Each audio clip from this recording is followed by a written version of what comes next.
Hey guys, it's RebelQueen. Okay, since I posted that little driving safe announcement, okay, apparently not a lot of people watched, but since I posted that last video, since I said not a lot of people watched, but on the 13th, since me and my dad were in a car wreck,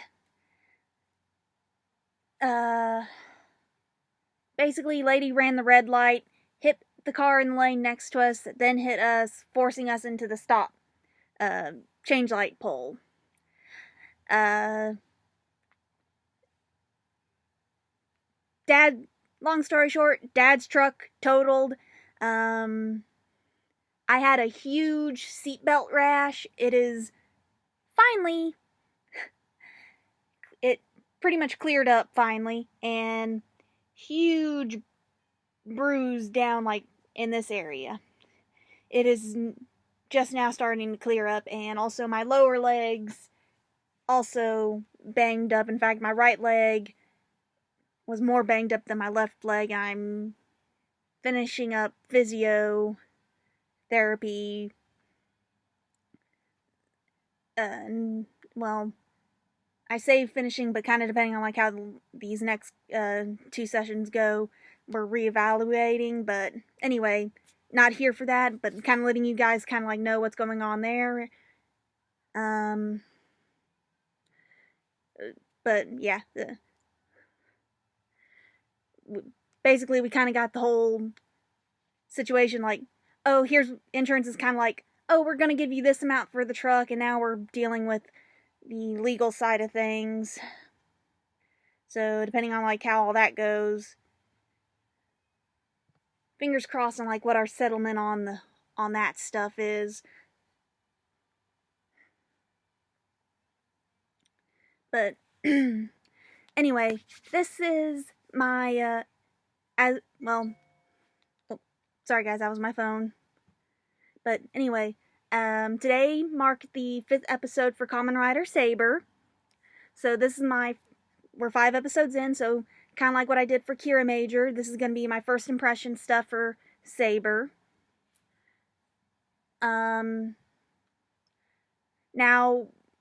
Saber is the second Kamen Rider in the Reiwa era, and kind of when 01 was finishing up and we only had the name Saber to go on for how this series was going to go, I was kind of like, Saber, okay, that kind of sounds a little similar to Kamen Rider Blade. So how is this going to go? Because I mean, you can.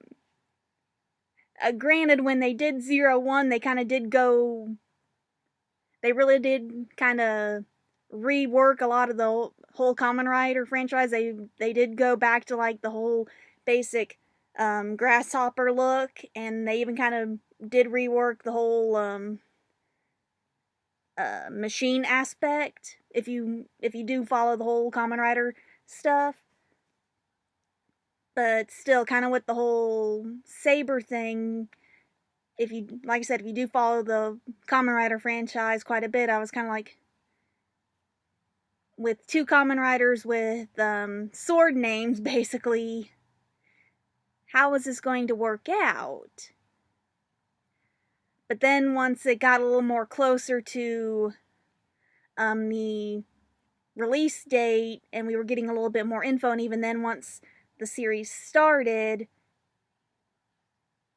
yeah, you can kind of see a little similarities to Kamen Rider Blade, but it's still its own show, so it's like, since this is the Reiwa era, they are kind of they're taking what they've used and learned from the previous generations and using it for the new stuff, but they're still making it new and making it fresh, because if you do know Kamen Rider Blade, they basically had a playing card theme going with Blade. If I remember, because like all the different Kamen Riders for Blade basically like I said, they had playing card theme. So you had Blade was obviously the spades, if I'm remembering right, since it's been so long. But Saber actually goes more of the um, without giving too much of the series away, with what they've actually kind of gone through in these first 5 episodes, kind of goes more of the more, oh, we're going to kind of go this more fairy tale route. Because basically it kind of goes,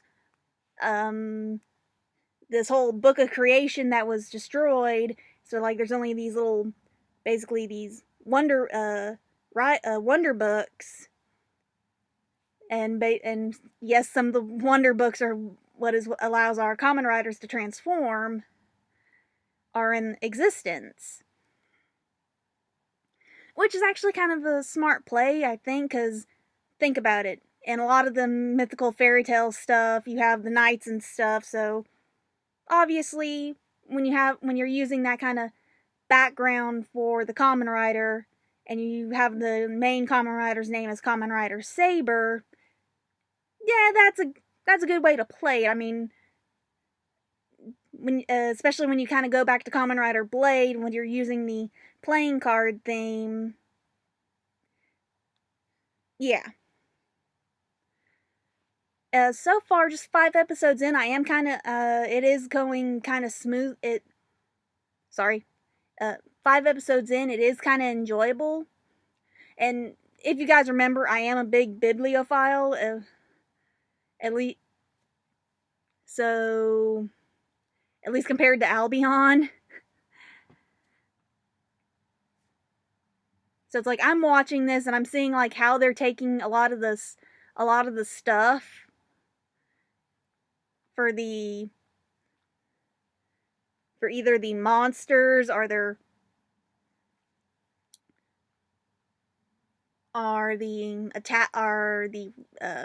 power ups, and I'm kind of going, that's an interesting way to go about it. Or especially considering like how just like in one of the episodes that they just kind of did, it's also kind of a good way to introduce us to some of the more esoteric stories or culture stories, because like I said, in one of the episodes that they just didn't, like, for this 5 episode lead up for this first impression, it was a culture story about how the salamanders were bringing things together to try to do a king salamander, and obviously that's a with how that thing was going, that's obviously a Japanese origin. That's obviously a Japanese only story. But so far, like, some of the other, like, stories we've seen that they've used have been like Jack and the Beanstalk, Peter Pan, and just like here now, Aladdin and the Lamp. But like also kind of like for the attack stuff, it was really kind of funny because it's like with the way they power up, they have like, oh, you combine the books and stuff and you get like a power up. And so like when our main Kamen Rider, who's like still all new to this, he goes and it's like two books as one powered up, and the guy who's obviously been doing the service like, wait a minute, that's not how you use the power. It's Jack and the Beanstalk. And when you think about it, he fires like the beans at the ground, and I'm like thinking, it's like, that's not how you do it. And he like thinking, it's Jack and the Beanstalk. Obviously, you fire the beans at the ground, and it will cause the beanstalk to grow up. And the guy's like, and Toma, our main Kamen Rider, he's like, no, it'll work this way. And obviously it does. The guy's like, well, that's one way to use the power. I'm like, I was watching that, I'm like, it's Jack and the Beanstalk. Duh.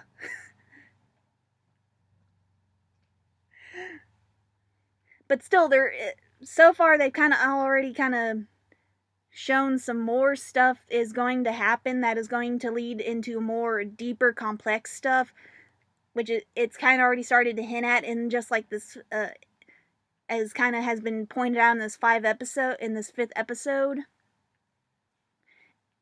Well, it's already kind of been kind of hinted at so far in these first 5 episodes, so it's going to be kind of interesting to see how this continuously plays out. So it's like, I'm kind of interested. So far, it's kind of looking to be a good second Kamen Rider in the Reiwa era. So I'm interested to see how it plays out. But now that we actually do know more about it, like I kind of pointed out in the 0-1 finale stuff, I'm kind of going, when I was talking about the movies and stuff, yeah, this is kind of definitely one of those ones where I'm kind of going, okay, yeah, this, with how the 0-1 series ended, when they do, this is kind of definitely one of those where the crossover movie is definitely going to be the one that kind of fills in a lot of blanks. Because generally the Kamen Rider stuff generally gets like, they have the one movie that takes place in between like certain episodes, and then there's the crossover movie between the two series. The 0-1 movie got delayed because of the COVID stuff, and so, which, as far as I know, it hasn't hit theaters or aired yet, so we're still waiting on that one, and we're just gonna have to wait and see how the crossover movie between 0-1 and Saber kind of fills in a lot of the blanks between what happened at the end of 0-1 and Saber. So it's going to be interesting, because without kind of giving away too much, because now that we're kind of seeing how this world of Saber is developing, I'm kind of going, okay, yeah, I'm kind of going, with how, like I said, with how I saw the ending of 0-1, there's going to be like a lot of the stuff that the movie is going to have to clear up. So either a couple 0-1 movies, like definitely an end of series movie, or the crossover movie. So, or maybe even they do another superhero Taisen movie, which is a crossover between the different Kamen Riders and the Super Sentai. So, but you never know. We kind of don't know what they've got planned for us at this point in time, especially with the whole COVID situation, so they have to be careful with any big productions and stuff. So we're kind of being lucky right now that they've gotten back into production right now for Sentai and Kamen Rider. So we just kind of have to wait and see. As a first impression review, right now I would kind of give it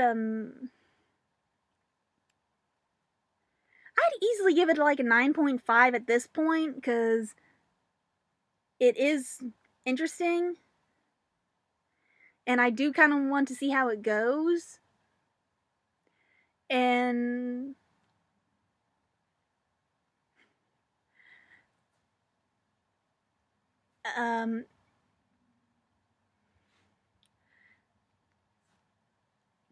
and also, like I said, if you do kind of want to get your kids, if they don't mind like sitting there and watching subtitles, reading subtitles in order to watch something, if you want to kind of get your kids more into like maybe since the series will kind of have a little bit of action to it, so it kind of does kind of get them into a little bit, since Kamen Rider Saber will talk about like some of the different books and stuff, because they do talk about like of course, the classics like Alibaba, and they'll bring up like a different, considering like the main character is a novelist and stuff, and he does, and when he's not working on his novel and stuff, he does run a little bookstore, and he gets like all the little kids excited and stuff. He's like, we're going to go through a journey of this world of books, and it's kind of like, almost like they're dressed up in. They're in the world, and they're dressed up like in almost like little costumes that you would kind of see from, like you would, from the world. So it's like so it might kind of get them a little interested in like some of the different books, because like even now, like in episode 5, they did kind of bring up the world of Tom Sawyer. Just a little bit, and that's like a great American classic, so that might just kind of get them a little interested in reading and stuff. Especially with all, like I said, with all this going on, so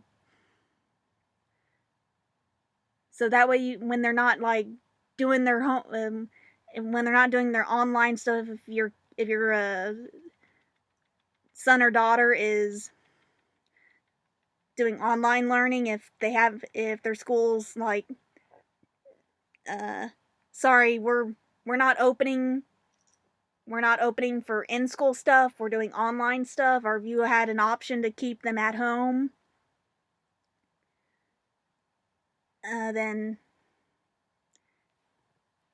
maybe try to get them busy doing that, and doing some like more reading and stuff. So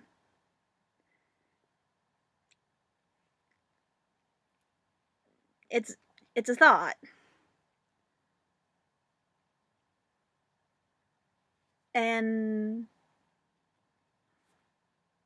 But like I said, I'm kind of excited to see how it goes, because like I said, this is like the only, I know I've kind of repeated it before, but this is only the second Kamen Rider in the Reiwa series, but it does kind of look like they're still kind of going strong. But we'll kind of still know more as the series progresses. So let's see how it goes. Anyway, I'll let you guys kind of know what's going on with this, and me and Albion will try to get some stuff out to you guys soon in regards to games.